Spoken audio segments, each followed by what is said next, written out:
تیرے درد سے شناسائی از قلم صبا مغل۔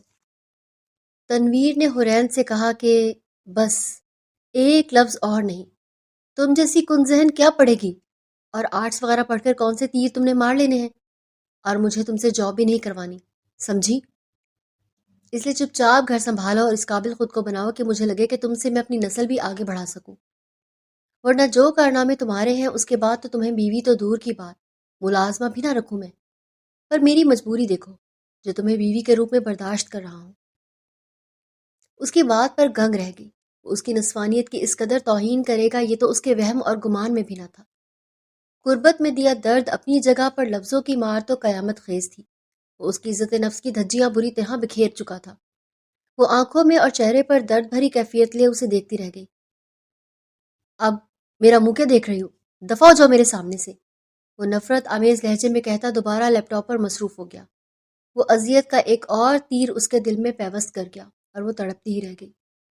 پوچھنا ہے کہ خواب ٹوٹے تو کرچیوں کو کہاں سنبھالتے ہیں، دل کو پتھر کے سخت پیکر میں کیسے یکدم سے ڈھالتے ہیں، بتا۔ کل رات پہلی دفعہ ایسا ہوا تھا کہ شانی اپنی ماں کے پوشن میں ان سے لڑ جھگڑ کر آ گیا اور دوبارہ نہیں گیا تھا، اور نہ ہی ان سے معافی مانگی تھی۔ ماہین جو اس کی ہر چیز کا خیال رکھتی تھی تو اس کی ہر بات کا بھی خیال رکھنا خود پر فرض سمجھتی تھی، اس لیے اسے ناشتہ کرتے وقت یاد کروانا ضروری سمجھا اور بولی، یاد ہے نا آپ نے رات مجھ سے کہا تھا کہ آپ جا کر پپو سے معافی مانگیں گے، تو پلیز ابھی مانگ کر پھر آفس جائیں۔ ماہین نے اسے یاد کروایا۔ تنویر اسکول جا چکا تھا اور حرین ابھی تک سو رہی تھی، اور ویسے بھی اس نے کل وقت 2 ملازمائیں رکھی ہوئی تھی، جو ایک بچوں کو سنبھالتی تھی اور دوسری گھر کے سارے کام نمٹاتی تھی۔ جو بچوں کو سنبھالتی تھی وہ رات تک چلی جاتی تھی، اور جیسے ہی وہ آفس سے واپس آتے تھے، جبکہ دوسری ملازمہ ڈرائیور کی ہی بیوی تھی جو انیکسی میں رہ رہی تھی۔ یار شام کو مانگ لوں گا، ابھی تو رہنے دو نا، آفس سے دیر ہو رہی ہے، میٹنگز بھی ہیں، شانی نے بریڈ کا پیس منہ میں ڈالتے ہوئے کہا۔ شانی نے اپنے انداز سے بھرپور یہ تاثر دینے کی کوشش کی وہ آج بے انتہا مصروف ہے اور ابھی جلدی میں ہے، اس لیے معافی مانگ ہی نہیں سکتا۔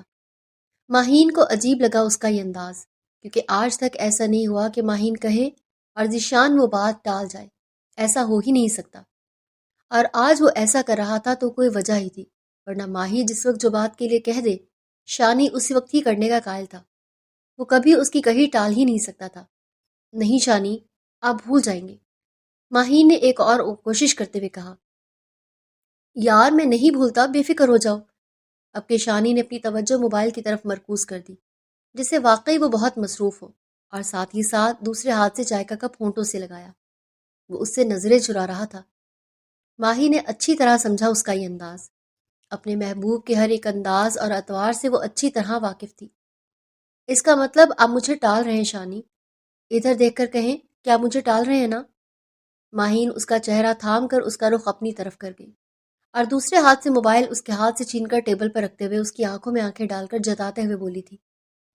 اس طرح اپنی شانی پر قابض ہونے کا اختیار صرف ماہی کو حاصل تھا، اور یہ حق اسے شانی نہیں تو دیا تھا کہ وہ جس طرح چاہے اسے ٹریٹ کر سکتی ہے۔ شانی نے آج تک کبھی اسے کام کے دوران تنگ نہ کیا تھا، نہ اس پر کبھی زور دیا ہو کہ تم یہ کرو، تمہیں یہ کرنا چاہیے یا تم وہ کرو، اس طرح نہیں کرو، ایسے کرو، کیونکہ بابا کو ایسے اچھا لگتا ہے، اس طرح یا امی ایسا چاہتی ہیں۔ کبھی شانی کی طرف سے ایسی کوئی ڈیمانڈ ماہین سے نہیں ہوئی تھی، جو ماہی چاہتی اسے کرنے کی مکمل اجازت شانی نے دے رکھی تھی، اور جب وہ اپنی مرضی سے کرتی بغیر شانی کے پوچھے بھی، تب بھی وہ بغیر کہے اس کا ساتھ دیتا تھا۔ شانی کے لیے اس کی ماہین ہمیشہ صحیح تھی، جبکہ اس کی بنسبت ہمیشہ ماہین اس پر حاوی رہتی تھی، وہ جس طرح چاہتی اس سے کہتی اور اپنی بات منواتی تھی، اور ایسا کبھی نہیں ہوا تھا کہ ماہی نے کچھ کہا ہو اور اس کے شانی نے اس کی بات کو ٹالا ہو یا ماننے سے انکار ہی ہوا ہو۔ یہ سارے اختیار شانی نے اسے دے رکھے تھے۔ حقیقتاً شانی نے جس شدت سے ماہین کو چاہا تھا اس کی قدر بھی اس قدر کرتا تھا، اس نے اپنی محبت میں کبھی کمی نہیں آنے دی تھی۔ اس چیز نے ماہین کو معتبر اور مسرور کر دیا تھا۔ وہ لڑکی جس کو اس کے پہلے شوہر دانش نے سن اور ساکت کر کے رکھا ہوا تھا، اسے شانی نے نکھار دیا تھا۔ اگر کوئی ایسا کہہ دے وہ سانس بھی ماہی سے پوچھ کر لیتا ہے،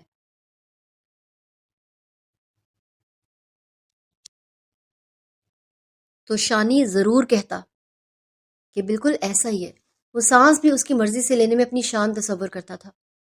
ماہین دن بدن نکھرتی جا رہی تھی اس کی قربت میں۔ وہ اکثر ماہین کو حیران کر دیتا تھا کیونکہ اس کی محبت میں کبھی بھی ماہین نے کمی محسوس نہیں کی تھی، بلکہ ہمیشہ ہر وقت اس نے اس محبت کو بڑھتے اور نکھرتے دیکھا تھا۔ تم صحیح سمجھ رہی ہو، میں واقعی تمہیں ٹال رہا ہوں۔ جانتی ہو کیوں؟ تھک کر وہ اعتراف کر گیا، کیونکہ وہ زیادہ دیر ماہین کو ٹال ہی نہیں سکتا تھا، اسے انکاری ہو ہی نہیں سکتا تھا۔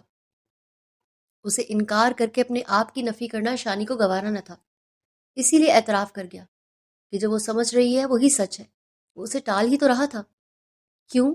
بتائیں شانی، ماہین نے حیرت سے پوچھا، اور شانی کے چہرے کے تاثرات اسے عجیب ہی لگے۔ تم کہو نہ کہو، میں اچھی طرح جانتا ہوں کہ یہ سب تمہیں امی نے ہی سکھا کر بھیجا تھا۔ شانی نے بے بسی سے کہا، کیونکہ یہ دکھ تو تعمر اسے رہنا تھا کہ پہلے بھی اس کی ماں نے جان بوجھ کر یہ جانتے ہوئے بھی کہ وہ کس قدر ماہین کو بچپن سے چاہتا ہے، پھر بھی اسے ماہی سے دور کر کے اس کی شادی نور سے کروائی تھی، اور آج بھی وہ اس کی ماہین کے ساتھ یہ سب کر گئی تھی۔ ماہین جتنا چاہ رہی تھی کہ شانی وہ بات بھول جائے جو وہ اپنی بے وقوفی میں کہہ چکی ہے اس سے، جس سے شانی کو تکلیف بھی بہت ہوئی تھی۔ یہ بات کل ہی ماہین نے شدت سے محسوس کی تھی، پر شانی اس بات کو چھوڑنے کو تیار ہی نہ لگا ماہین کو۔ نہیں شانی، میں نے کہا نا ایسا کچھ نہیں ہے، پھپھو نے نہیں کہا ایسا۔ ماہین نظریں چراتے ہوئے ایسا کہا تھا۔ وہ کیسے اپنے محبوب کی آنکھوں میں آنکھیں ڈال کر جھوٹ بول سکتی تھی؟ یہ تو محبت کی توہین تھی، اس لیے اس کا نظریں چرانا عام سی بات تھی۔ شانی نے اس کا نظریں چرانا اچھی طرح محسوس کیا تھا۔ ماہین بھی آخر کیا کرتی؟ وہ ایک بیٹے کی نظروں سے ماں کو گرانا نہیں چاہتی تھی، پر ماہین نے اپنی بے وقوفی میں اتنا بھی نہ سمجھی کہ وہ تو رگ و جاں میں اتری ہوئی ہے شانی کے۔ پھر کیسے نہیں وہ اس کو سمجھ پاتا؟ وہ تو اس کے روح تک اتر چکا تھا۔ اس کی تہجد کی مانگی ہوئی دعاؤں کے عوض ملی تھی وہ اسے۔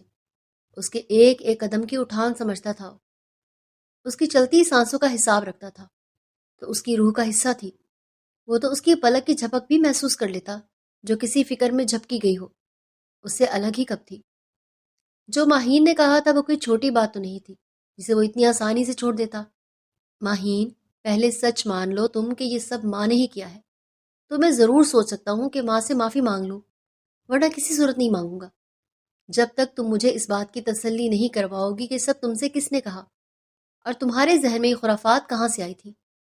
کیونکہ اتنا تو میں جانتا ہوں کہ محبت کی شراکت کوئی عورت گوارا کر ہی نہیں سکتی، اور جو کہتی ہے اس پر کیا گزر کر وہ کہتی ہے، اس کا اندازہ تم سے بہتر کون سمجھ سکتا ہے۔ اور میں اپنی ماں سے معافی مانگ کر قطعی ان کو یہ تاثر نہیں دے سکتا کہ ان کی اس بے فضول سی فرمائش پر میں غور و فکر بھی کروں گا کہ ایسی کوئی بات وہ کبھی مجھ سے منوا بھی سکتی ہیں۔ شانی مر سکتا ہے پر ایک اور شادی کر ہی نہیں سکتا۔ جس شدت سے وہ یہ ساری باتیں کہہ رہا تھا، ماہین نے اسی شدت سے آخری لفظوں پر اس کے ہونٹوں پر ہاتھ رکھ کر وہ بولی، خدا نہ کرے کہ تمہیں کچھ ہو، تمہیں کچھ ہوا تو پھر تمہاری ماہین بھی نہیں رہ سکتی اس دنیا میں۔ دونوں کا انداز قطعیت لیے ہوئے تھا۔ اس کے ہاتھ چوم گیا اس لمحے، اس کے ہاتھوں کو چوم کر پھر عقیدت سے انہیں اپنی آنکھوں سے لگا لیا۔ اللہ نے اگر اور بیٹے دینے ہوں گے ان کے وارث تو تیمور سے ہی دے دے گا۔ میرے نصیب میں حورین اور تنویر ہیں، یہی بہت ہے۔ شانی نے آخری لفظ یہ کہے تھے اپنی ماں کے لیے۔ تو اس کا مطلب آپ ان سے معافی نہیں مانگیں گے؟ ماہین نے آنکھیں سکوڑ کر اور تند لہجے میں پوچھا۔ بالکل نہیں میری جان، امی کو سمجھانے کا یہی طریقہ ہے، مجھے دیر ہو رہی آفس سے، تم بھی اپنے آفس جاؤ۔ وہ اللہ حافظ کہتا اپنا لیپ ٹاپ بیگ اٹھاتا جانے لگا تو ماہی نے اس کا ہاتھ تھام لیا اور لیپ ٹاپ اور بیگ اور فائلز اس کے ہاتھ سے لے کر بولی، یہ چیزیں اٹھا کر آپ کو گاڑی تک لے جانے کی میری ذمہ داری ہے، سمجھے؟ یہ کام میں روز کرتی ہوں تو آج بھی میں ہی کروں گی، مجھے میرا کام کرنے دے۔ ماہین کے لہجے میں محبت ہی محبت تھی جسے دیکھ کر شانی خوش ہوا۔ وہ اسی ڈر سے جلدی سے اپنی چیزیں لے کر گھر سے نکلنا چاہتا تھا تاکہ ماہین اسے اور زیادہ فورس نہ کرے، کیونکہ وہ زیادہ دیر اسے ٹال بھی نہیں سکتا تھا، پر اس کی بات ماننا اس کے بس سے باہر تھا۔ جو آج نہیں تو کل ماہین ضرور سمجھ جائے گی، اتنا اسے یقین تھا۔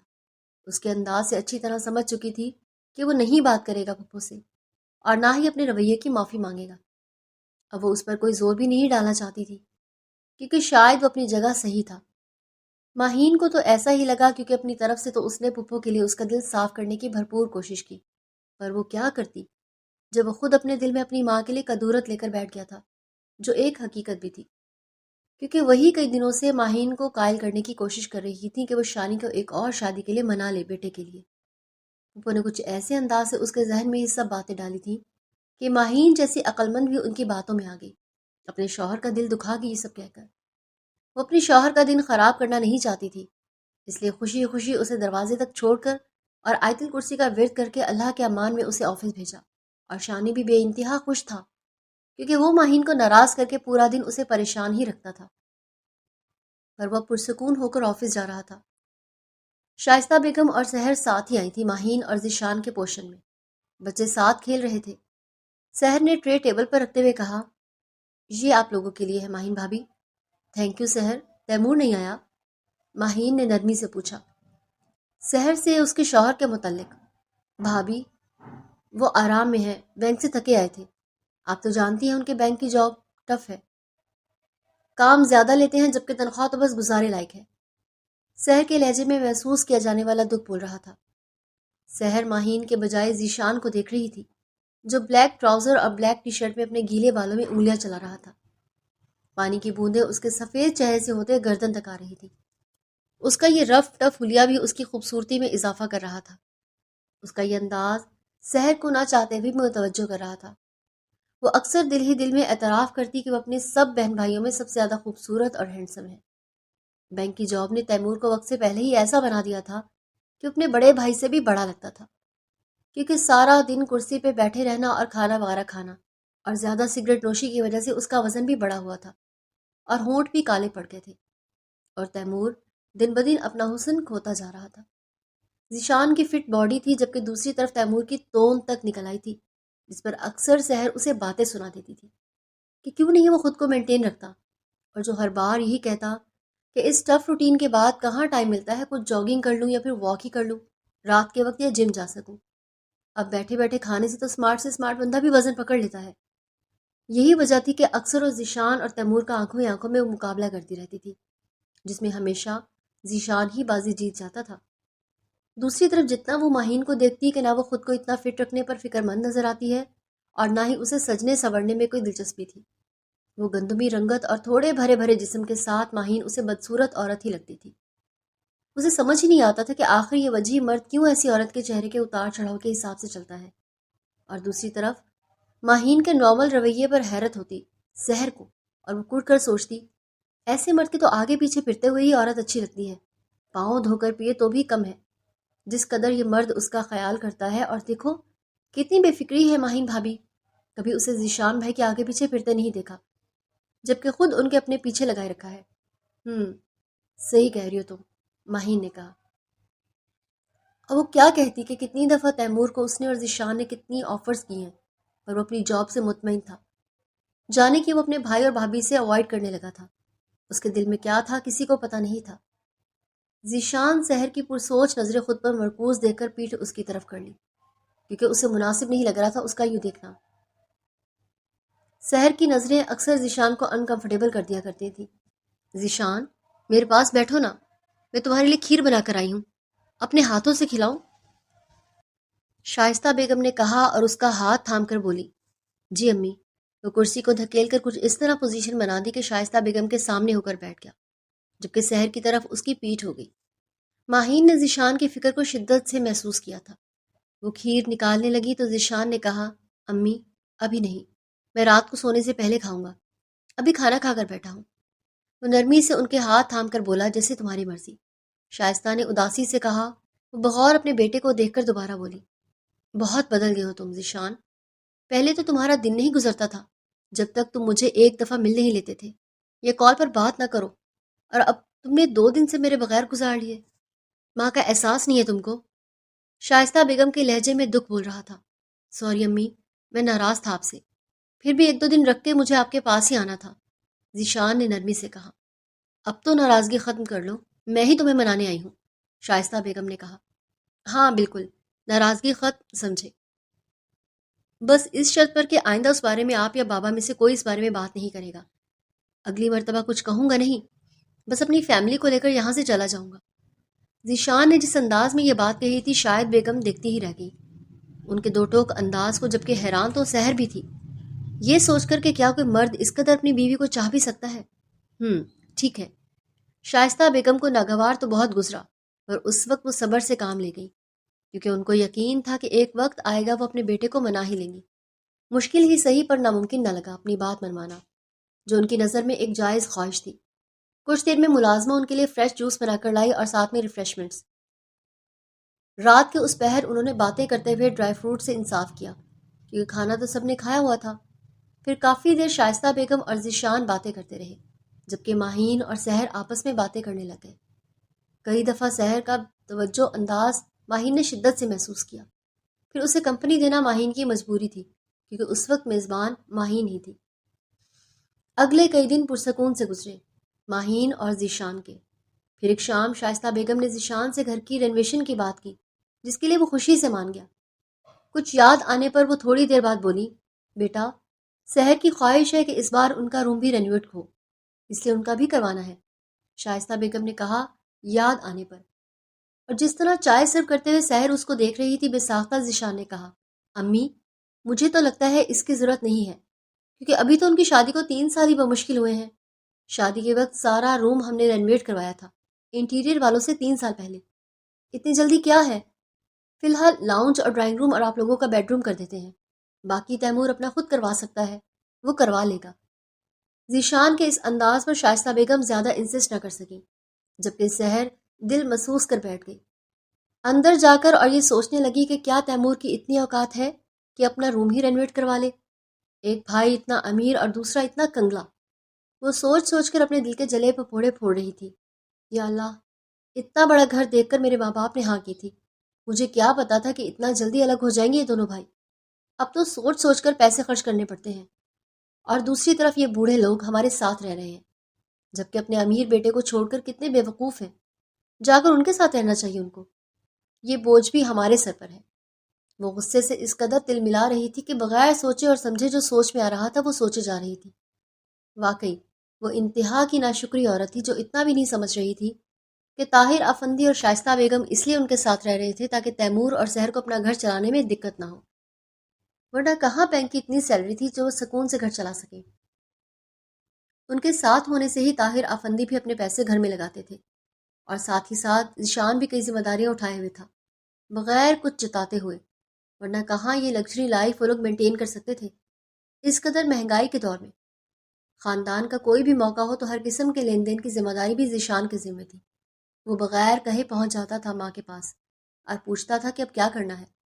وہ بغیر جتائے بہت کچھ کر دیتا ہے ان سب کے لیے، اگر کوئی کمی رہ جاتی تو ماہین اسے احساس دلا دیتی تھی کہ اسے ہی کر لینا چاہیے۔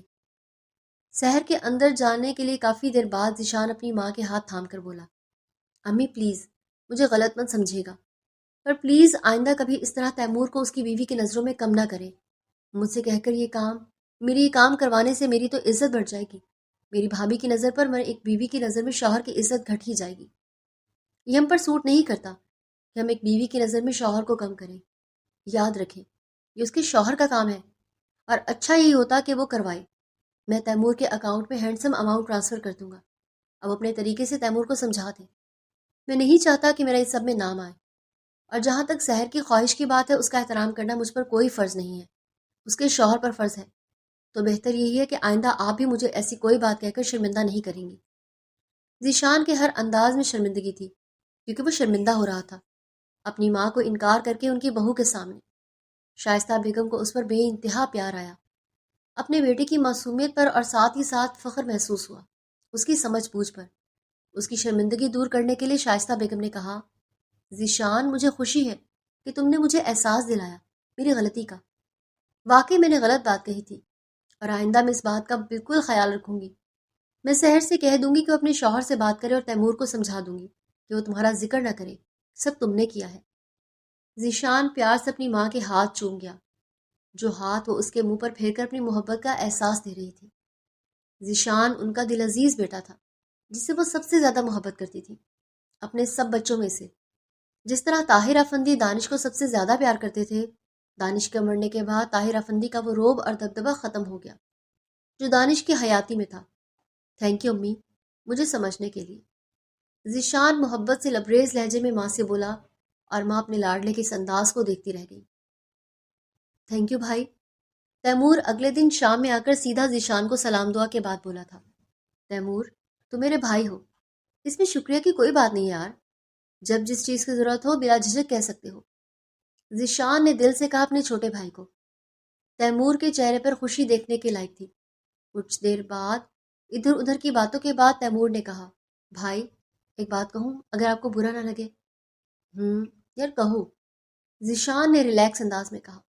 بھائی مجھے اچھا لگا جس طرح آپ نے میرا خیال بھی کیا اور نہیں چاہتے کہ میری بیوی کو پتہ چلے کہ آپ نے میری مدد کی۔ اس طرح ہی بھائی میں چاہتا ہوں کہ اب ماہین بھابھی کو بھی نہ بتائیں کہ جو کچھ بھی آپ ہمارے لیے یا گھر کے لیے کرتے ہیں۔ ذیشان نے حیرت سے سنی انسنی کی بات کہی، ضبط سے بولا، تیمور، سحر اور ماہین میں زمین آسمان کا فرق ہے، اور یہ بات تم بھی اچھی طرح جانتے ہو۔ ماہین صرف تمہاری بھابھی نہیں تمہاری کزن بھی ہے، اس کی نیچر سے تم واقف ہو۔ بھائی میں نے ماہین بھابھی کے لیے ایسا کچھ بھی نہیں کہا، بس صرف ایک بات کہی ہے جو عورتوں کے آپس کے تعلقات ہیں انہی کی وجہ سے میں کبھی نہیں آپ کے اس آفر کو ایکسیپٹ کر پایا۔ ماہین بھابھی کی ڈومیننٹ نیچر کی وجہ سے سحر انتہا سے زیادہ انکمفرٹیبل ہوتی ہے۔ سوری بھائی، آپ کو برا لگا ہوگا، پر میں چاہتا ہوں کہ ہم بھائیوں کے تعلقات آپس میں مضبوط ہوں، اس میں ہماری بیویوں کا ان میں کوئی عمل دخل نہ ہو۔ تیمور کی یہ بات ذیشان کو بے انتہا بری کے ساتھ ساتھ ناگوار بھی گزری تھی، پر ضبط کے بعد وہ بولا تو بس اتنا، میرے ہر معاملات میں ماہین کا عمل دخل ہوگا، میں چاہ کر بھی اسے خود سے الگ نہیں کر سکتا تیمور۔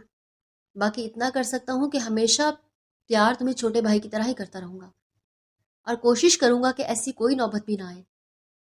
اس بات سے تم سب لوگ واقف ہو کہ میری ہر چیز ماہین کی نظر اور دیکھ ریکھ میں ہوتی ہے، تم اتنا تو سمجھ سکتے ہو۔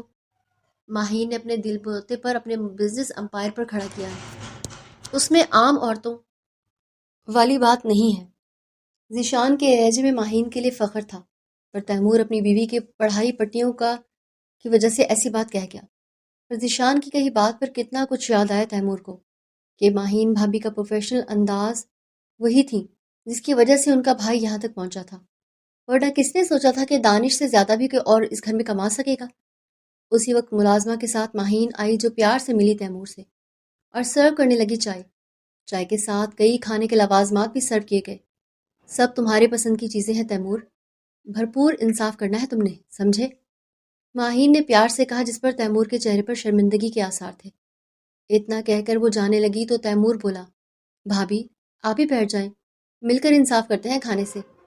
اس طریقے سے وہ اپنی شرمندگی کا اثر زائل کرنے کی کوشش کر رہا تھا، اور ذیشان بھی اچھی طرح سمجھ گیا کہ تیمور کو کتنی پرواہ ہے ماہین کی۔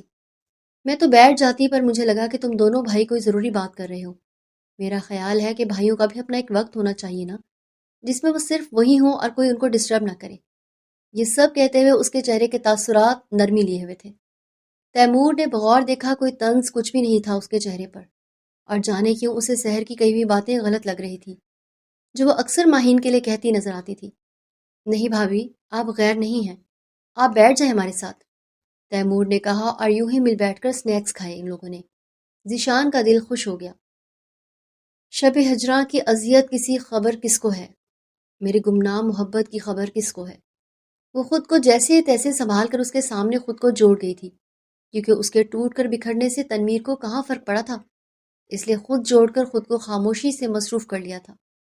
یوں ہی بے کیف سے 2 دن اور گزر گئے پڑھائی والی بات کو۔ آج اتنے وقت بعد وہ اپنا دوسرا سوٹ کیس کھول رہی تھی جس میں کچھ کتابیں اور ہیوی ڈریسز رکھے تھے پھپھو نے اس کے لیے۔ وہ جو کتابوں کی نیت سے بیگ کھول رہی تھی، جانے کیوں ہیوی ڈریسز دیکھ کر ان کو دیکھتی رہ گئی۔ بلیو کلر اس کا اور تنویر کا فیورٹ تھا۔ کتنی یادیں جوڑی تھی اس رنگ سے، جب بھی ماہین پہنتی تھی تو وہ دونوں دیوانے ہو جاتے تھے، اور اس دن تو بے انتہا خوش ہوتے تھے جب ماہین اور ذیشان دونوں رائل بلو کلر پہنتے اور ساتھ چلتے نظر آتے۔ ان کے لیے سب سے خوبصورت مومنٹ تھا ان کی زندگی کا جب ان کے ماں باپ ایک جیسے رنگ کی ڈریس پہنتے تھے۔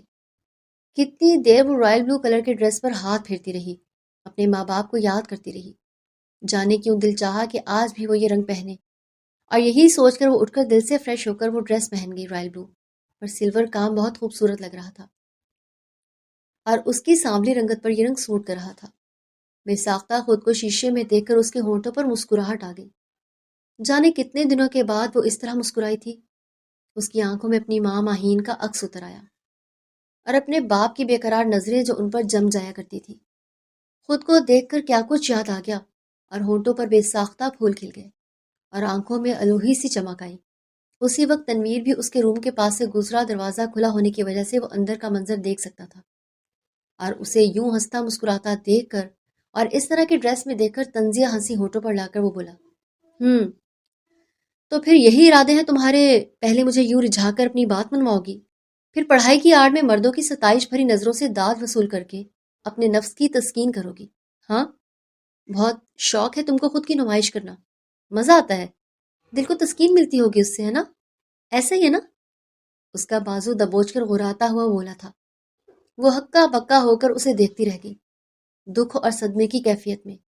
ایسا کچھ نہیں ہے، آپ بالکل غلط سمجھ رہے ہیں مجھے، میں نے اس مقصد سے یہ کپڑے نہیں پہنے۔ حورین نے پہلی دفعہ اپنی زبان یوں اس کے سامنے کھولی تھی، ورنہ اکثر تو اس کے سامنے خاموشی رہا کرتی تھی۔ وہ جو کہتا جاتا بس سنتی رہتی۔ شاید اس طرح اس نے اپنی زندگی گزارنے کا فیصلہ کر لیا تھا۔ تو اب تم نے بولنا بھی شروع کر دیا ہے میرے سامنے، وہ غصے سے اسے گھورتا ہوا بولا۔ میں سچ کہہ رہی ہوں، میں نے صرف امی اور بابا کو یاد کرتے ہوئے رنگ پہنا ہے۔ حورین اس کی گھولیوں کو اگنور کرتے ہوئے دوبارہ اپنے حق میں صفائی دینے لگی۔ تم اس قابل ہو کہ ان کو یاد بھی کرو؟ جو تم نے اپنے ماں باپ کے ساتھ کیا ہے وہ خدا کرے کوئی اولاد نہ کرے، اسی لیے تمہیں اس قابل نہیں سمجھتا کہ تم سے کوئی اولاد ہو، کیونکہ جتنی خودسر تم تھی اتنی خودسر اولاد تمہارے باطن سے پیدا ہوگی، جو مجھے کسی طور منظور نہیں ہے۔ اس کے لہجے میں کڑواہٹ کے ساتھ ساتھ شدید نفرت تھی اسے لے کر۔ شاید یہ لفظ اسے اندر ہی اندر گھائل اور زخمی کر رہے تھے کہ وہ اپنا اعتماد کھونے لگی تھی۔ اس کے لفظ اس قدر زخمی کر گئے کہ وہ کچھ کہنے کی خواہش میں صرف اس کے ہونٹ پھڑپھڑا کر رہ گئے۔ وہ کچھ کہنے کے قابل ہی نہیں تھی، اور آنکھیں نمکین پانیوں سے بھر گئی اور شدت سے اس کے آنسو بہنے لگے اپنی اس قدر تذلیل پر۔ دفعہ ہو، واش روم میں جاؤ اور جا کر یہ کپڑے بدلو۔ تمہیں کوئی حق نہیں ہے کہ خود کو یوں سجا کر سنوار کر میرے سامنے لاؤ، کیونکہ ان خوبصورت کپڑوں سے تمہارے اندر کی بدصورتی کسی طور بھی کم نہیں ہوگی، یاد رکھنا۔ Get lost. وہ نفرت سے بھرپور لہجے میں بولا کہ اس کے اندر کو توڑ کر رکھ دیا اس کے تیز دھار لفظوں نے۔ وہ الٹے قدموں واش روم کی طرف بھاگی ان کپڑوں کو اپنے وجود سے جدا کرنے کے لیے، اور واش روم کا دروازہ بند کرتے اس سے ٹیک لگا کر زمین پر بیٹھتی ہی چلی گئی اور شدت غم سے رونے لگی۔ اس کے پھڑپھڑاتے ہونٹ اندر ہی اندر یہی کہنے لگے، میں نے جو کچھ کیا اپنے ماں باپ کے ساتھ کیا اور تمہارے ساتھ کیا، وہ غلط تھا، میں مانتی ہوں، پر ان سب کے لیے مجھے یوں ذلیل کیا جائے ضروری تو نہیں۔ تم اتنے کمزرف ہو سکتے ہو کہ وہ باتیں بھول نہ سکو میری بے وقوفی سمجھ کر، پر میرے ماں باپ مجھ سے پیار کرنا کبھی نہیں چھوڑ سکتے، وہ مجھ سے بے انتہا محبت کرتے ہیں۔ وہ شدت سے رو پڑی ان کو یاد کر کے۔ وہ اپنا حلیہ بگاڑتی رہی اور اپنے منہ پر تھپڑ مارنے لگی، دکھ، تکلیف اور اذیت میں۔ سب سے بڑا کرب کسی کو ذہنی اذیت پہنچانا ہی ہوتا ہے، اور اس کے ساتھ وہی ہو رہا تھا۔ اوقات نہیں تھی زمانے میں جو ہماری قیمت لگا سکے، کم وقت عشق میں کیا پڑے مفت میں نیلام ہو گئے۔ آج کچھ اچھا بنا لینا، کچھ گیسٹ آئیں گے۔ تنویر کے حکم پر اسبات میں سر ہلاتی دوبارہ مصروف ہو گئی تھی اپنے کام میں۔ تنویر یہ بات کئی دن سے محسوس کر رہا تھا کہ جس محبت کی بین وہ 3 سال پہلے کرتی تھی، اب یہاں آنے کے بعد اس کے منہ سے وہ لفظ، وہ اظہار کبھی نہیں نکلا، سوائے ایک دفعہ کہ جب اس نے خود پوچھا تھا اس کی محبت کا، جس پر اس نے ظاہر کیا وہ مطمئن ہے جو وہ کر چکی تھی۔ وہ اس کی محبت کی بقا کے لیے تھا جو اس نے کیا، پر پھر بھی کبھی اس کا کوئی رویہ پرانی حورین سے ملتا نہ تھا، بلکہ ایسا لگتا جیسے وہ حورین کی شکل میں کوئی اور ہی ہو۔ وہ اپنی منمانی پوری کروانے کا انداز، وہ چہچہانا، وہ کھلکھلانا، وہ اپنی من مستی، من موجی والا انداز، کچھ بھی نہ تھا ویسا۔ کتنا بدل گئی ہے وہ، یہ بات آج اس نے شدت سے محسوس کی تھی۔ شاید بہت دنوں کے بعد اس نے حورین پر غور کیا تھا۔ جانے کیوں کئی سوال اس کے ذہن میں اٹھ رہے تھے، جن کے جواب یا تو حورین دے سکتی ہے یا پھر کوئی اور کون یہ بتاتا، یہ سمجھنے سے وہ قاصر تھا۔ پر وہ اس کی اجڑی حالت کو بغور دیکھنے لگا۔ میلے کپڑے، منہ تک نہیں دھلا تھا، بکھرے بال جو اکثر بکھرے دیکھے تھے اس نے، چہرہ جو گندمی رنگت سا تھا اب وہ بالکل سانولا ہو گیا تھا۔ وہ پہلے بھی اتنی کوئی خاص خوبصورت نہ تھی، اور اب تو اس میں کوئی حسن نام کی چیز ہی نہیں رہی تھی۔ اس کے بنسبت تنویر شاندار پرسنالٹی کا مالک، بالکل اپنے چچا ذیشان جیسا۔ اکثر اسے سب کہتے تھے کہ وہ اپنے چچا کی طرح بہت ہینڈسم اور گڈ لکنگ ہے۔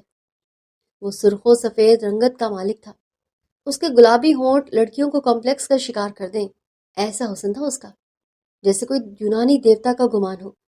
گولڈن بال تھے اس کے جو اس کی رنگت پر جچتے تھے. بلیک کلر پہن لیتا تو لڑکیاں بلکہ لڑکے بھی مڑ کر دیکھتے تھے. مردانہ وجاہت بھی بھرپور تھی اس کی شخصیت میں. یوں تو اس کے خود کے ماں باپ دانش اور نایاب بھی ہیں، بے انتہا خوبصورت تھے، پر تنویر کی آنکھیں بالکل اپنے چچا جیسی تھیں. اکثر دانش اسے کہتا تھا کہ اس کی آنکھیں اس کی شخصیت میں مقناطیس جیسی کشش رکھتی ہیں. اس سینس آف ہیومر اپنے باپ دانش پر گیا تھا. اس نے ذہانت اپنے باپ دانش سے چرائی تھی، اس لیے جو اس سے ملتا تاثر ہوئے بغیر نہیں رہ پاتا تھا. بولنے کا انداز ہی کچھ ایسا تھا. وہ بیوٹی ود برین کی کمبینیشن تھا. تھوڑا حلیہ درست کر لینا تم. اب کے تنویر نے دوسرا حکم دیا، کلس کر. وہ اپنے سرخ سفید ہاتھ بالوں میں پھیرتا ہوا بولا تھا. حرین ایک لمحے کو ٹھٹکی، کیونکہ اس کا حسن، اس کا ہر انداز ہی تو تھا جس سے وہ متاثر کبھی ہوئی تھی، جس کی دیوانی ہوا کرتی تھی کبھی. چند پل میں سنبھل کر اس نے نظریں پھیری تھی، کیونکہ وہ مبہوت ہو کر دیکھنے پر کوئی اور الزام اپنے سر نہیں لینا چاہتی تھی. اس مرد کے خوبصورت ہاتھ پاؤں اسے بہت اٹریکٹ کرتے تھے. سفیدی کے ساتھ سرخی مائل ایسے ہاتھ جس کی تمنا کئی لڑکیاں کرتی ہیں، ایسے تھے اس کے ہاتھ پاؤں. ایک نظر اپنے سانولے ہاتھوں پر پڑی تو احساس ہوا، کہاں وہ زمین تھی تو وہ آسمان تھا، وہ چمکتی دھوپ سے تھا تو وہ دھول سی تھی. ان دونوں کا کوئی کمبینیشن نہیں تھا. تنویر کے ہاتھ پاؤں کیا بلکہ سرتا پیر اس کا ہر انداز، اس کے چہرے کا حسن، اس کے بال، اس کے پہننے اوڑھنے کا انداز، سبھی تو اتنا منفرد تھا کہ وہ جتنا اس کو دیکھتی تھی اتنا متاثر ہو جاتی تھی. جی، حرین نے کہا اور سیڑھیاں چڑھ گئی، کیونکہ اور بھی کام تھے اسے، اور زیادہ دیر اسے اپنی نظروں میں فوکس کر کے اور کوئی الزام اپنے سر نہیں لینا چاہتی تھی، اس لیے اس سے نظریں چرانا ہی بہتر تھا اس کے حق میں. کچھ دیر بعد وہ دل ہی دل میں مینیو ڈیسائیڈ کر رہی تھی.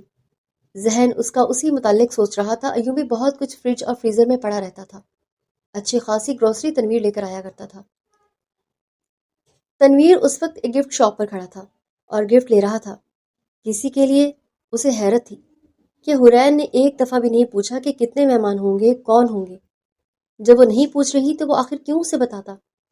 اس لیے وہ خاموش رہا. وہ بھی دیکھنا چاہتا تھا کہ وہ آخر کرتی کیا ہے اور کتنے مہمانوں کی تیاری کرتی ہے اور کیسے کرتی ہے. بائی گاڈ، اگر ذرا سی بھی کمی ہوئی نا تو تمہیں دیکھ لوں گا میں، اور تمہاری اس اکڑ کو توڑنا مجھے اچھی طرح آتا ہے. جانے کیوں اسے اپنی بیوی کا بے نیازی والا انداز سخت ناگوار گزرا تھا، اسی لیے اس وقت وہ بری طرح اپنی سوچوں میں منتشر ذہن لیے ہوئے تھا. بہرحال اسے جو لینا تھا وہ جلدی لے کر پیک کروا کر وہ جیسے باہر نکلنے لگا اور کسی سے ٹکرایا. اوہ سوری، وہ گفٹ اٹھاتا ہوا بولا، کیونکہ ٹکرانے کی وجہ سے گفٹ گر گیا تھا. ارے تنویر بھائی، آپ؟ میں آپ سے ملنے آنے والا تھا ہاسپٹل. اچھا وہ یہی مل گئے. زین افندی کی آواز پر وہ چونکا جو انگلش میں برٹش ایکسنٹ میں بولا تھا. وہ تھا ہی برٹش اور ہمیشہ سے ادھر ہی رہائش پذیر تھا. اس کا سیکنڈ کزن تھا زبیر افندی اور انوشے کا بیٹا زین افندی تھا. وہ جو بلیک شرٹس پر بلیک شرٹ پہنے، سر پر الٹی ٹوپی جمائے، بالکل رف ٹف سے حلیے میں ایک انگریزی دکھ رہا تھا. What a pleasant surprise. Zain کس کر اس کے گلے لگا تھا خوشی میں. ویسے اصولاً جو انداز تنویر کا ہونا چاہیے تھا وہ پہلے زین کا تھا. مطلب اکثر ہم دیکھتے ہیں کہ پاکستانی رشتہ دار اپنے لندن کے رشتہ داروں سے بڑی گرم جوشی سے ملتے ہیں، جبکہ اس کی بنسبت لندن میں رہنے والے لوگ کافی ریزرو سے رہتے ہیں. پر یہاں تو سسٹم سارا الٹا تھا. تنویر کا ریزرو تھا انداز، جبکہ زین کا گرم جوشی والا انداز تھا. Same hair. تنویر ریزرو انداز میں بولا. وہ ہمیشہ سے اپنے خول میں سمٹ کر رہتا تھا، جبکہ دوسری طرف زین ایک بہت اچھا لڑکا تھا جو اپنے پاکستانی سب رشتہ داروں کے لیے اپنے دل میں بہت محبت رکھتا تھا. یہ سب کچھ انوشے کی تربیت کا ہی نتیجہ تھا کہ اس نے اس بچے پر اپنی پوری محنت لگا دی تھی. اپنی ممتا سے اس نے اسے اتنی اچھی اس کی تربیت کی تھی کہ وہ سب پیار محبت سے ملتا تھا. کبھی اسے اپنے آئرش ہونے پر کوئی غرور نہیں تھا. ہاں، وہ ایک انگریز ماں کا بیٹا تھا، پر اس کی ساری تربیت انوشے نے کر کے اسے پاکستانی بھی رہنے دیا تھا. بس اس کا بولنا، دکھنا اور اٹھنا بیٹھنا انگریزوں میں ضرور تھا، پر وہ تھا اندر سے ایک پاکستانی. حرین کے لیے گفٹ لیا جا رہا ہے. انگلش میں بولتا وہ خوش مزاج سا لڑکا الگ لگ رہا تھا. ہاں. تنویر پھر سے مختصر لفظ میں جواب دے کر ادھر ادھر دیکھنے لگا. شاید وہ اس پر یہ واضح کرنا چاہ رہا تھا کہ وہ شدید مصروف ہے، پر زین بھی زین ہی تھا. وہ بغیر اس کی پرواہ کیے بولا، کانگریٹس برو، شادی کے لیے. 3 سال پرانی ہے. تنویر ہنس کر بولا تھا. پر ملی تو اب ہے بیوی، کانگریٹس تو بنتا ہے. چلے میں بھی آپ کے ساتھ چلتا ہوں تاکہ حرین سے ملوں. ویسے ہے نا عجیب بات، آپ کا گھر ہم نے دیکھا ہی نہیں ہے.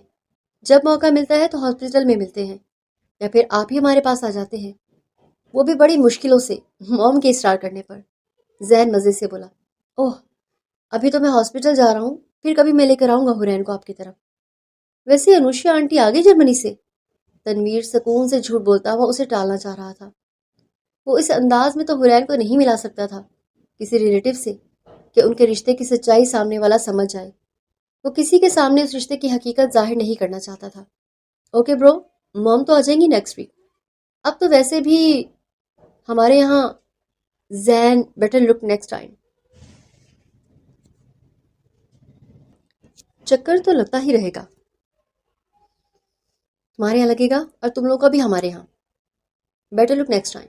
وہ مزے سے روانی میں انگلش میں بولا تھا، پر آخری لفظ وہ خود سے شانے اچکاتے ہوئے بولا تھا، کیونکہ اسے افسوس ہو رہا تھا حرین سے نہ ملنے کا، کیونکہ انوشیا اسے ایک دو دفعہ کہہ چکی تھی، پر وہ اپنی شدید مصروفیت کے باعث رابطہ نہ کر سکا تنویر سے. وہ تنویر سے 3 سال چھوٹا تھا. ٹیک کیئر، بائے، زین نے کہا تھا اسے ہگ کر کے. بائے، تنویر نے کہا اور شکر کا سانس لیا کہ اس نے زیادہ فورس نہیں کیا اور نہ ہی ایڈریس مانگ کر اسے پریشان کیا. زین کے جانے کے بعد وہ تسلی کر کے وہ دوبارہ واپس نہ آ جائے پھر کیک شاپ کی طرف بڑھ گیا. اور تنویر کے چہرے پر پہلے والی خوشی نہیں رہی، کیونکہ اب اس کے چہرے پر فکر مندانہ تاثرات تھے، کیونکہ زین کے رویے سے اندازہ ہو رہا تھا جس سے کہ انوشیا آنٹی آئیں گی تو وہ ضرور ان لوگوں سے ملنا چاہیں گی اور یہ اس کے لیے کافی مشکلات کا باعث بن سکتا تھا. کس سوچ میں گم ہے میری جان؟ ذیشان نے اسٹڈی سے نکلتے ہوئے لاؤنج میں ماہین کو گمسم بیٹھے دیکھا تو کہا تھا. نہیں، کچھ بھی نہیں شانی، ماہین نے کہا سہولت سے. بچے سو گئے؟ ذیشان نے ہمیشہ والا سوال پوچھا اور آ کر اس کے قدموں میں کچھ اس انداز سے بیٹھا کہ ماہین کے پاؤں اپنی جھولی میں رکھ کر خود اپنا سر اس کی گود میں رکھ گیا. ہاں سو گئے. آپ تو اٹھے میرے ساتھ بیٹھے. اچھا نہیں لگتا آپ کا یوں بیٹھنا، ماہین نے ہنس کر کہا. مجھے اچھا لگتا ہے یوں بیٹھنا میری جان، ذیشان نے کہا اور اس کا ہاتھ تھام کر اپنے بالوں میں رکھ گیا. خود اس کے پاؤں نرمی سے دبانے لگا. شانی، شرم کریں، کسی نے دیکھ لیا تو کیا سوچیں گے، کبھی سوچا ہے؟ ماہین نے چہکتے لہجے میں کہا. اور کیا کہیں گے؟ یہی کہیں گے کہ بڑا ہی کوئی زن مرید قسم کا مرد ہے ذیشان افندی، یا پھر یہ کہیں گے کہ ماہین نے ایسا کون سا تعویذ کیا ہے جو محبوب سیدھا اس کے قدموں میں ہے. شانی نے ہنستے ہوئے کہا. وہ ہنوز آنکھیں مودے اس کی گود میں سر رکھے بولا تھا. سحر جو کچھ دیر پہلے ہی ان کے پوشن سے اٹھ کے گئی تھی، وہ اور ماہین لاؤنج میں ہی بیٹھے تھے. وہ اپنا موبائل بھول گئی تھی اور اب جب وہ لینے آئی تھی تو وہ شاک ہو کر دیکھ رہی تھی اپنے آئیڈیل مرد کو ماہین کے قدموں میں بیٹھے، اس کے پاؤں دباتے. ماہین کو اس نے بادشاہت کے تختے پر بیٹھا ہوا محسوس کیا اور ایسا لگ رہا تھا کہ ذیشان اس کا کوئی محبت میں ادنا سا غلام بن گیا ہو. آنکھوں میں مرچیں سی محسوس ہوئی ہیں. وہ بغیر موبائل لیے چلی گئی لوٹ کر. اب بتاؤ کیا بات میری جان کو پریشان کر رہی ہے؟ ذیشان نے پوچھا. کچھ نہیں شانی، سحر کی باتیں عجیب لگی. وہ چاہتی ہے میں تیمور سے بات کروں کہ وہ جاب چھوڑ کر کوئی بزنس کرے. ماہین کا لہجہ عجیب سا تھا. تو اس میں پریشانی کی بات کون سی لگی تمہیں؟ ذیشان اس کی فکر محسوس کر گیا اور پہلے اس کی سننا چاہتا تھا، پھر اپنی رائے دینا چاہتا تھا. جب وہ مانگے تب. پتہ نہیں کیوں مجھے مناسب نہیں لگ رہا یہ سب. کچھ اس لیے میں سوچ میں ڈوبی ہوئی تھی کیونکہ مجھے لگتا ہے کہ تیمور کو بہت غلط لگے گا اگر میں کہوں گی یہ باتیں. مجھے لگتا ہے یہ باتیں تم بھائیوں کو آپس میں کرنی چاہیے. کیا خیال ہے تمہارا؟ ماہین نے پرسوچ انداز میں کہا. ماہین کی کہی بات پر ذیشان کو بے انتہا پیار آیا اور بولا. واقعی تم بہت سمجھدار ہو، یہ کہنے میں مجھے کوئی ڈاؤٹ نہیں. تم ہر چیز سمجھ سکتی ہو، بہت عقل مند ہو تم، اور تمہارا فیصلہ بالکل صحیح ہے. تمہیں اس بارے میں کبھی بھی کوئی بات نہیں کرنی چاہیے تیمور سے، بس اتنا سمجھ لو. ذیشان نے اپنی بات مکمل کی تو ماہین نے پوچھا. کیا مطلب؟ جانی مطلب شطلب چھوڑو، جو کہا ہے کرو. اتنا کہہ کر وہ اٹھا اور اسے اپنی باہوں میں اٹھا گیا. شانی چھوڑو، میں موٹی ہو گئی ہوں اب، ویسے پتلی نہیں رہی کہ تم مجھے اٹھاؤ. ماہین نے اسے احساس دلایا.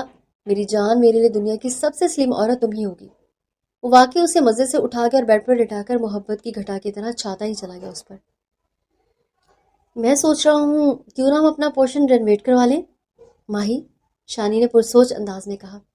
آئی تھنک اس کی ضرورت نہیں ہے، ماہی نے پرسوچ انداز میں کہا. اس وقت ذیشان بیڈ پر لیٹا تھا جبکہ ماہی ڈریسنگ کے سامنے بیٹھی موئسچرائزر لگا رہی تھی اپنے بازو پر. میرا خیال ہے حرین اور تنویر کا روم کروا لیتے ہیں، شانی نے کہا۔ ایویں کیوں؟ لاسٹ ایئر تو کروایا تھا، ماہی نے یاد کروایا۔ ماہی، مجھے کروانا ہے کیونکہ تیمور اپنے بیٹے فارس کا کروا رہا ہے، اور تم تو جانتی ہو حرین کو محسوس ہوگا۔ تنویر تو کچھ نہیں کہے گا، پر حرین کا تمہیں پتہ ہے، شانی نے فکر مندی سے کہا۔ وہ باپ تھا، اپنی بیٹی کو بے انتہا لاڈ پیار سے پال رہا تھا۔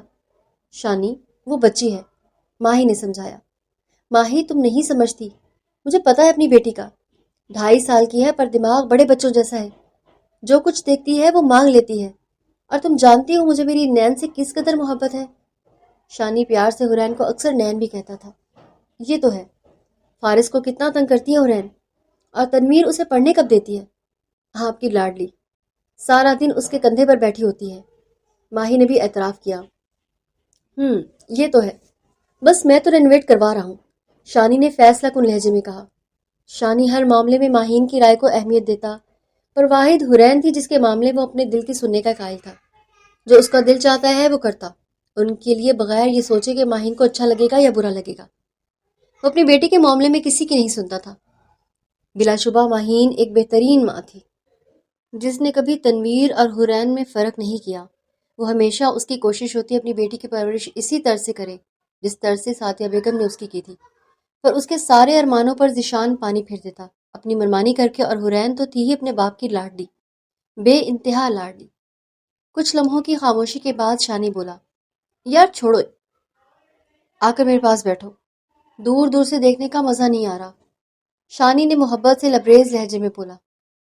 شانی، آپ بھی نا، کون کہے گا ہماری شادی کو 5 سال گزر چکے ہیں؟ ماہی نے ہنس کر کہا۔ میرا سکون، میری راحت ہو تم، شانی نے جذب کے عالم میں کہا۔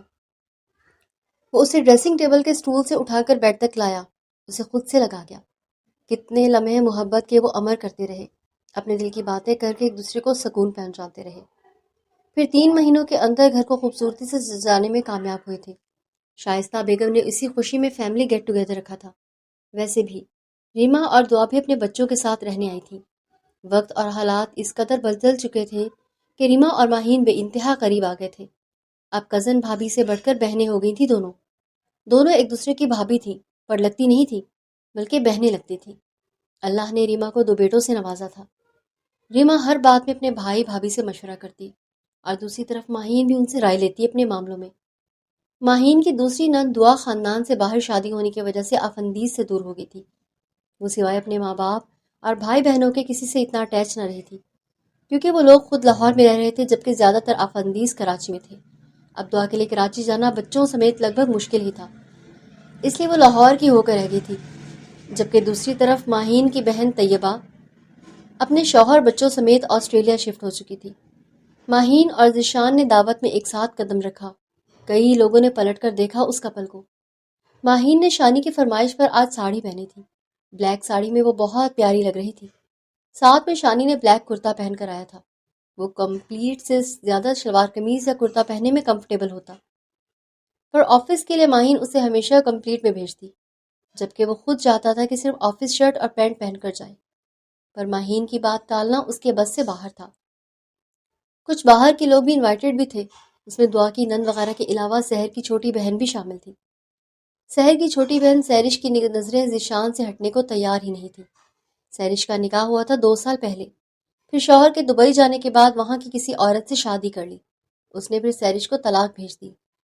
جب شائستہ بیگم نے ذیشان کے لیے ایک اور شادی کا سوچا اور فکر دکھائی تو سحر سے رہا نہیں گیا۔ اس نے ہمت کر کے اپنی ساس کو اعتماد میں لے کر سحرش کے لیے بات کر لی تھی، یہاں تک کہ سحر نے تیمور سے بھی بات کر لی تھی۔ تیمور نے کئی دفعہ اسے سمجھایا، یہ ممکن نہیں ہے یار، ذیشان بھائی دیوانے ہیں ماہین بھابھی کے، وہ اس کے سوا کسی عورت کو دیکھتے تک نہیں ہیں، اب کیسے سمجھاؤں تمہیں، باز آ جاؤ اس بے وقوفی سے۔ پر وہ سحر ہی کیا جو مان جائے، اسے خود پر اپنی بہن کی خوبصورتی پر بڑا یقین تھا۔ تیمور یہی اکثر سوچتا رہتا کہ اب کیسے اپنی بیوی کے سامنے اپنے بھائی کا ماضی بتائے کہ کس قدر وہ ماہین بھابھی سے محبت کرتے تھے، جو کبھی اپنی پہلی بیوی نور کو اس کا جائز مقام نہ دیا، یہاں تک کہ وہ اسے نامرد ہونے کا الزام دے گئی تھی جس کی اس نے نفی نہ کی کبھی۔ ایسا گھٹیا الزام برداشت کر گئے پر زبان سے ایک لفظ اپنی صفائی میں نہ بولے، بلکہ بخوشی ایکسپٹ کر گئے، نامرد ہونے کا تانا۔ اس کی تفصیل آپ کو پچھلے سیزن میرے درد کو جو زباں ملے میں ملے گی۔ تیمور یہ باتیں سوچ تو سکتا تھا، پر سحر کو بتا کر اپنے بھائی کی عزت کم نہیں کر سکتا تھا۔ تیمور کو اچھی طرح سے یاد تھا کہ کیا اس کا بھائی ہوا کرتا تھا ماہین کے بغیر، اور اب کیا ہو گیا اسے پا کر۔ زمین سے آسمان تک پہنچا دیا ماہین نے ذیشان بھائی کو۔ کچھ دن پہلے ہی سحر نے عجیب انداز میں جب بتایا کہ ذیشان بھائی کس طرح ماہین کے قدموں میں بیٹھے تھے، کسی غلام کی طرح، تو تیمور کتنی ہی دیر ہنستا رہا، جس پر وہ چڑ کر بولی، اب اس میں ہنسنے والی کیا بات ہے؟ تمہیں عجیب نہیں لگتا ماہین بھابھی بدصورت عورت کے قدموں میں اتنا حسین مرد بیٹھا؟ عجیب نہیں لگتا کیا؟ مجھے تو حیرت ہوئی، آپ کو بھی حیرت نہیں ہوگی۔ شٹ اپ سحر، آئندہ کبھی بھائی اور بھابھی کے لیے اس طرح مت بولنا، سمجھی؟ اگر میں تم سے محبت کرتا ہوں تو اس کا یہ مطلب نہیں ہے کہ تم بالکل ہی سر پر چڑھ کر بکواس کرنے لگو۔ آئندہ دوسروں کی زندگی میں تانکا جھانکی کرتے ہوئے نہ دیکھوں تمہیں، وہ غصے سے اسے وارننگ دینے والے انداز میں بولا تھا۔ سحر کا سفید چہرہ ضبط سے لال ہوا اس بے عزتی پر تیمور کا خیال تھا اتنا بری طرح ٹوکنا ضروری تھا، ورنہ وہ دوبارہ اس طرح بات کرتی اس کے بڑوں کے متعلق جو اسے کسی طور منظور نہ تھا۔ وہ جب بمشکل ضبط سے کام لے رہی تھی، اسی وقت تیمور دوبارہ بولا، کبھی جا کر لیلا مجنو کی داستان ضرور پڑھ لینا، اس میں پڑھنا لیلا کا حسن کیا تھا اور مجنو کو کیا دکھتا تھا۔ یہاں بھی عشق کا عالم کچھ ایسا ہی ہے۔ یہ سب کہتے ہوئے تیمور کے چہرے پر خوشی اور فخر دونوں تھا، اپنے بھائی کی پاکیزہ محبت کا وہ خود گواہ تھا۔ اس دن کے بعد سے سحر نے اپنی زبان کو تو قابو کر لیا تھا، پر اس کے ارادے آج بھی وہی تھے کہ کسی طرح اس کی بہن کی جگہ بن جائے ذیشان کی زندگی میں۔ سحریش 24 سال کی لڑکی تھی، جبکہ ذیشان کی عمر 38 سال تھی، پھر بھی اس کے باوجود سحر چاہتی تھی اس کی بہن کی بات بن جائے۔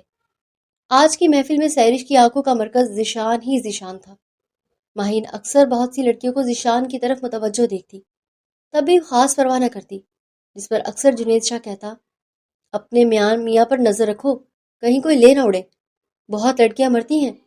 اس کا انداز چڑھانے والا ہوتا تھا، وہ جان بوجھ کر تنگ کرنے کے لیے ایسی باتیں اس سے کہتا تھا، کیونکہ ذیشان بھی کچھ اسی قسم کی باتیں اس کی بیوی ہیرا سے کہہ کر جنید کا جینا حرام کروا دیتا تھا۔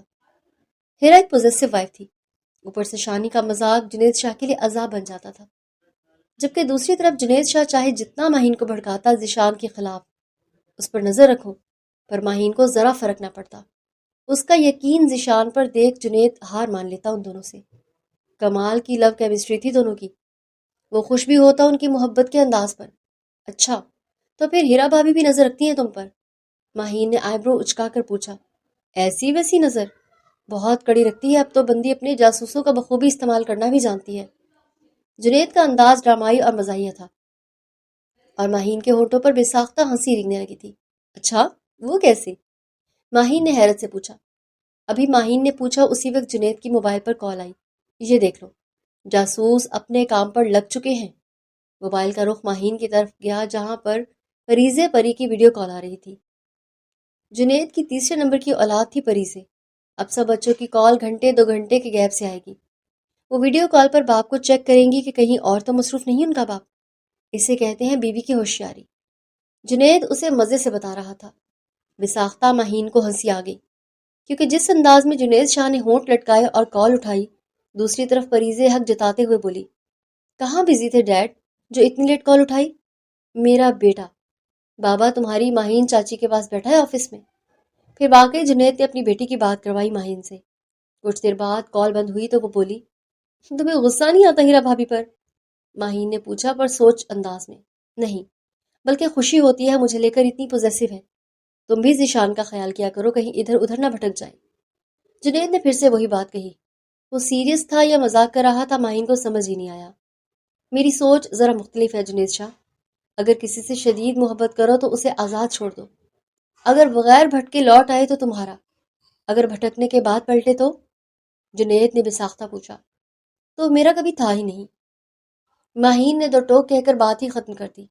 جنید شاہ حیران ہوا اس کے سرد لہجے پر ماہین، وہ بولا، پر ماہین اس کی بات کاٹ کر بولی، حقیقت یہ ہے جنید شاہ، جن سے شدید محبت ہو ان کی بے وفائی برداشت کرنا ناممکن ہے، بلکہ اس کی بنسبت زیادہ بہتر یہ ہے کہ جہاں شدید محبت ہو وہاں بے وفائی کی گنجائش کبھی نکلتی ہی نہیں۔ ماہین کی سانسیں ذیشان کی محبت کی ڈور سے بندھی ہیں، یاد رکھنا۔ ماہین کے لہجے میں اس قدر شدت تھی کہ جنید شاہ حیران رہ گیا۔ محبت کا یہ انداز بھی انوکھا اور الگ ہی لگا اسے۔ اف، کہاں کی بات کہاں تک چلی گئی۔ ماہین نے ہنس کر کہا، جس پر جنید بھی مسکرایا اور بولا، بالکل ٹھیک کہا۔ یوں کبھی کبھار جنید شاہ اور ماہین کے بیچ ذیشان کو لے کر بات ہوتی رہتی تھی۔ نور فرش پر پڑی اپنے جلے ہوئے بازو کو تھامے سسک رہی تھی جب دروازہ کھلا۔ سعد ہاتھ میں فرسٹ ایڈ باکس لیے اندر داخل ہوا۔ اسے دیکھ کر نور کے پورے وجود میں خوف کی ایک لہر دوڑ گئی۔ وہ گھبرا کر دیوار کے ساتھ لگ گئی، جیسے خود کو اس کے سائے سے بھی بچانا چاہتی ہو۔ دور رہیں مجھ سے، پلیز، میرے قریب مت آئیں۔ نور کی آواز لرز رہی تھی۔ سعد نے اس کی فریاد کو مکمل نظر انداز کیا اور زبردستی اس کا زخمی بازو تھام لیا۔ اس نے نہایت سکون سے مرہم کی ٹیوب نکالی اور جلے ہوئے زخم پر لگانے لگا۔ ٹھنڈک کا احساس ہونے کے بجائے نور کو سعد کا لمس اسے تکلیف دہ محسوس ہو رہا تھا۔ خاموشی سے بیٹھی رہو نور، ورنہ میں بھول جاؤں گا کہ یہ زخم میں نے ہی دیے ہیں، اور نئے زخم دیتے ہوئے ذرا رحم نہیں کھاؤں گا، اس نے سرد لہجے میں کہا، اور پھر نور کی آنکھوں میں جھانکتے ہوئے اسے ڈرانے والے انداز میں سمجھانے لگا۔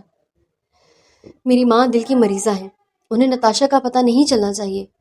اگر میری ماں کو کچھ ہوا یا تمہارے کسی رویے سے انہیں دکھ پہنچا تو یاد رکھنا، تمہارا وہ چھوٹا بھائی اور تمہاری بیوہ ماں بھی سلامت نہیں رہیں گے۔ تب تمہیں پتہ چلے گا میری پہنچ کہاں تک ہے، میں کسی کو بھی عبرت کا نشان بنا سکتا ہوں۔ نور کا چہرہ زرد پڑ گیا۔ اسے اپنی تکلیف بھول گئی، اسے اپنے گھر والوں کی زندگی خطرے میں نظر آنے لگی۔ وہ جانتی تھی کہ سعد جیسا جنونی انسان اپنی دھمکی کو سچ ثابت کرنے کی پوری طاقت رکھتا ہے۔ بہتر یہی ہے کہ کل صبح جب تم امی کے سامنے جاؤ تو بالکل نارمل رہو، ویسے ہی جیسے پہلے رہتی تھی، ہنستی ہوئی خوش مزاج مسز سعد۔ سمجھ گئی ہو یا میں دوبارہ سمجھاؤں؟ سعد نے مرہم رکھتے ہوئے اس کے بازو پر دباؤ بڑھایا تھا۔ میں مانتی ہوں، میں ویسے ہی رہوں گی، بس میرے گھر والوں کو کچھ مت کرنا۔ نور نے گھبرا کر ہار مان لی، اس کی ہمت جواب دے چکی تھی۔